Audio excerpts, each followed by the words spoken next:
হাত পাকা নিয়ে এমপি হতে পারবে এমন 80% সিউরিটি দেওয়া যায় এমন কয়েকজন ব্যক্তি নাম আমি বলতেছি। এক নম্বরে যদি বলি শায়েকে চরমোনাই, তিনি হচ্ছে 2টা আসন নিয়ে হচ্ছে তিনি মাঠে থাকবেন, তো উনি এমপি হবেন ইনশাআল্লাহ তাআলা। 80% বা 90% সিউরিটি দেওয়া যায়। 2 নম্বরে যাকে বলা যায় খালেদ সাইফুল্লাহ, তিনি হচ্ছে উপজেলা চেয়ারম্যান ছিলেন, বর্তমানে তিনি হাত পাকা প্রতীক নিয়ে নির্বাচন করবেন কমলনগর উপজেলা নোয়াখালী। তো 3 নম্বর যে ব্যক্তির কথা বলা যায় আমার দৃষ্টিতে, বিএনপি থেকে তিনি হচ্ছে সদ্য ইসলামী আন্দোলন বাংলাদেশে যোগ দিয়েছেন। বিগত সময়ে তিনি হচ্ছে বিএনপির সংসদ সদস্য ছিলেন, মুস্তাফিজুর রহমান, যিনি হচ্ছে হাবিবুর রহমান মিসবাহ সাহেবের এলাকা পটুয়াখালী। আরেকজন ব্যক্তির কথা বলা যায় অধ্যাপক আমজাদ হুসাইন। অধ্যাপক আমজাদ হুসাইন হচ্ছে তিনি নিউ ইয়র্কে থাকতেন, আমেরিকায় থাকতেন, এবং তিনি হচ্ছে সরকারি অধ্যক্ষ ছিলেন। তিনি হচ্ছে কলেজের অধ্যক্ষ ছিলেন। তার যে পারিবারিক অবস্থান এবং তার যে অর্থনৈতিক অবস্থান এবং কাজের যে সিস্টেম সব মিলিয়ে তিনি হচ্ছে আমি বলতে পারি 85% সিউরিটি দেওয়া যায়। তিনি হচ্ছে সন্দ্বীপ থেকে হচ্ছে নির্বাচন করবেন, সন্দ্বীপ উপজেলা থেকে। তার জন্য আমি বলতে পারি 85% সিউরিটি আমি দিতে পারি তিনি হচ্ছে এমপি হতে পারবেন। এরকম মুঠা থেকে তারপরে রেজাউল করিম আবরার, যদি হচ্ছে সিলেটে এইখানে একটু সমস্যা আছে, যদি রেজাউল করিম আবরার ওই সমস্যাটা পাশ কাটিয়ে তিনি যদি নির্বাচন করেন তাহলে তিনি হচ্ছে এমপি হয়ে যেতে পারবেন। তারপরে কিশোরগঞ্জের একজন প্রার্থী আছে, তার নাম হচ্ছে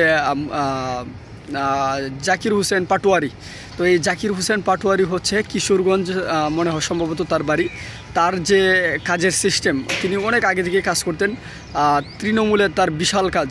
তার যে একটা প্রতিষ্ঠান আছে, সেই প্রতিষ্ঠান থেকে বিশাল পরিমাণে অর্থনৈতিক সহযোগিতা তিনি অনেক আগে থেকে করে আসছেন, যার ফলশ্রুতিতে তার এমপি হওয়াটা খুব সহজ। আরেকজন ব্যক্তির কথা বলা যায়, তার নাম হচ্ছে আনোয়ার হুসাইন। এই আনোয়ার হুসাইন হচ্ছে আপনার নাইবে আমির যিনি আছেন মুফতি ফয়জুল করিম শায়েকে চরমোনাই, ওনাকে তিনি বলেছিলেন যে হাত পাকা নিয়ে কেউ এমপি হোক বা না হোক আমি আনোয়ার হুসাইন হব। এই যে কনফিডেন্স লেভেল, এই কনফিডেন্স লেভেলটা কিন্তু অসাধারণ। মানে তিনি এমপি হওয়ার মতো আসলে তার যোগ্যতা বা শক্তি রয়েছে। আমি তার কার্যক্রমগুলো দেখতেছিলাম।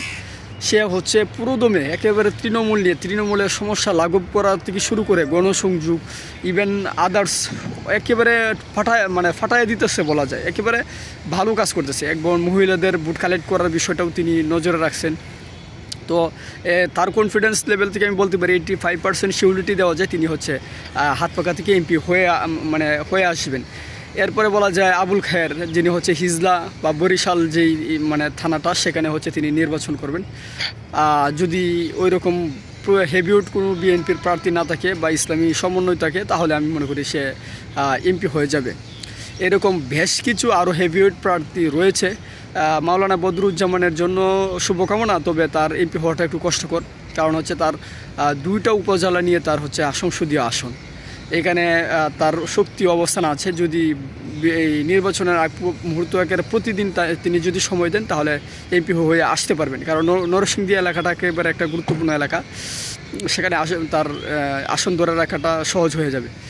এরপরে রংপুর আমিরুজ্জামান পিএল, রংপুরের যে আমিরুজ্জামান পিএল, যিনি কিনা হচ্ছে মেয়র নির্বাচনে প্রায় 1.5 লক্ষ ভোট পেয়েছিল, যেখানে জাতীয় পার্টির আখ্যা, সেখানে যদি জাতীয় পার্টিকে মাইনাস করে এইখানে যদি অন্য কোনো প্রার্থী থেকে তিনি হেভিওয়েট হওয়ার কথা, কারণ তার মাঠ পরিকল্পনা রয়েছে, আমি মনে করি সে এমপি হতে পারবে।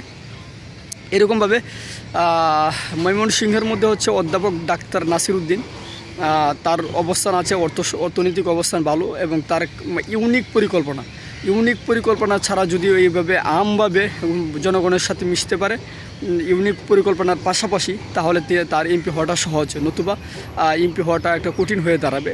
একেবারে পোস্টার, বিজ্ঞাপন, তারপরে হচ্ছে প্রত্যেকটা ভোটারের কাছাকাছি যাওয়া, যে কোনো সিস্টেমে সেগুলো যদি তিনি করতে পারেন তাহলে ময়মনসিংহ সদর আসনটা ওনার পাওয়ার কথা। এরপরে হচ্ছে নেত্রকোনার আব্দুল কাইয়ুম, তার হচ্ছে ওনার হচ্ছে মানে হেফাজতের সাথে ওনার কানেক্টিভিটি ছিল এবং আলেম হিসেবে একজন গুরুত্বপূর্ণ পার্সন। তার প্রভাব আছে, ওনার একটা ভালো একটা প্রভাব আছে ওনার এলাকায়। হাত পাকা প্রতীক পাওয়ার পরে তিনি কিন্তু তার যে ওনার যে গণসংযোগের যে সিস্টেমটা সেটা কিন্তু অসাধারণ।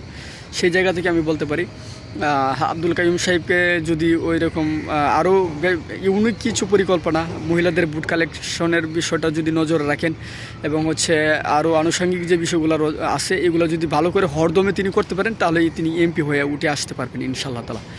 এবং এরকম আরও অনেক হেভিওয়েট প্রার্থী আছে ইনশাআল্লাহ। পরবর্তী ভিডিওতে থাকবো। যারা ভিডিওটা দেখেছেন অবশ্যই চ্যানেলটা সাবস্ক্রাইব করে দিবেন এবং আপনার মূল্যবান মন্তব্য কমেন্ট বক্সে জানাবেন। আসসালামু আলাইকুম ওয়া রাহমাতুল্লাহি ওয়া বারাকাতুহু।